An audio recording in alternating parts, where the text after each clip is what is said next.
long vowel digraph.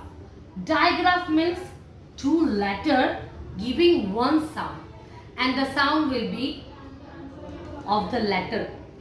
A છે એનો short sound એને કહેવાય એ, એનો લોંગ સાઉન્ડ એટલે કહેવાય એ. તો અહીંયા એ આઈ આપણને કયો સાઉન્ડ આપે છે? એ.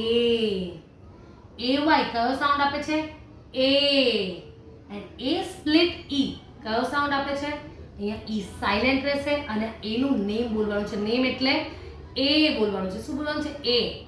સો ધીસ થ્રી ઓપ્શન, તમારી પાસે થ્રી ઓપ્શન છે. તમને આ એક ક્વેશ્ચન પૂછવામાં આવ્યો છે તમારા એસેસમેન્ટની અંદર. એ એસેસમેન્ટની અંદર તમે એઆઈ, એવાય યા એ સ્પ્લિટ ઈ ત્રણમાંથી કોઈ બી એક લખો તો બી તમને લોકોને માર્ક્સ મળશે. તમને હરેક આન્સર બધા ફિલ કરીને એટલે આપ્યા છે કે કોઈ પેરેન્ટ્સને એવાય ને એ બોલાવવું છે ને એવાય યાદ રખાવવું છે. ઓકે, આને તો લર્ન કરવું જ પડશે. ઓકે, કેમ કે આ છે ને ડાયગ્રાફ છે. આ ડાયગ્રાફથી થાઉઝન્ડ્સ ઓફ વર્ડ તમારા ચાઇલ્ડ રીડ કરી શકે.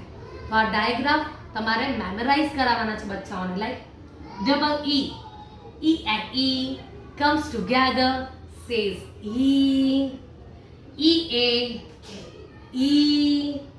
E split E. તો આ બધા જે છે આને ડાયગ્રાફ કહેવાય અને સ્પ્લિટ ડાયગ્રાફ કહેવાય. તો એ ઈ નો સાઉન્ડ આપે છે. ઈ નો short sound H A, but long છે ઈ. ડબલ ઈ સેઝ ઈ, જે આ મેઇન સાઉન્ડ છે. A I is the main sound. Double E is the main sound. IE is the main sound. OA is the main sound. UE is the main sound. But નીચે જે sound છે એ alternative ડાયગ્રાફ એટલે second sound કહેવાય, યા આવા જે dash વાળા sound છે એને કહેવાય સ્પ્લિટ ડાયગ્રાફ. શું કહેવાય? સ્પ્લિટ ડાયગ્રાફ. પણ એ હરેક ડાયગ્રાફ શું આપશે? Long sound. લોંગ સાઉન્ડ એટલે વોવેલનું નેમ બોલવાનું. એ આ બધા સાઉન્ડ ક્યારે બી વર્ડમાં આવે તો એને શું બોલવાનું? એ. આ બધા સાઉન્ડ વર્ડમાં આવે તો બોલવાનું ઈ. આ ઈ આવે તો આઈ. ઓ આવે તો ઓ. પણ હવે ઈ છે એની કોલમમાં આઈ ઈ ના બી 5 વર્ડ છે. ઓકે, તો I E sometimes giving E sound also, like in chief, brief. એટલે તમારે લોકોએ ટેક્સ્ટબુકને બહુ પ્રોપરલી ધ્યાનથી બચ્ચાઓની સામે ઓકે પ્રેઝન્ટ કરવાની છે. બચ્ચું ડરી ના જવું જોઈએ, બચ્ચું કન્ફ્યુઝ ના થઈ જવું જોઈએ કે ઓ માય ગોડ આ બધું એક્ઝેક્ટલી છે શું. એટલે અમે હરેક વસ્તુના 5 વર્ડ્સ તમને આપ્યા છે કે તમે એ વર્ડ કરાવો અને એને બિગ વેથી તમે રાઇટિંગમાં કરાવો. રાઇટિંગમાં મતલબ એક પેજ છે તો ઓનલી 5 વર્ડ્સ લખી અને પછી એને રીડ કરાવો. અમારે તમને એસેસમેન્ટ આપવી એ અમારી રિસ્પોન્સિબિલિટી છે. અમે તમને સેન્ડ કરી દીધી. બટ હવે સમજો કે મારો આનો વર્ડ છે રેન, મેન, ચેન.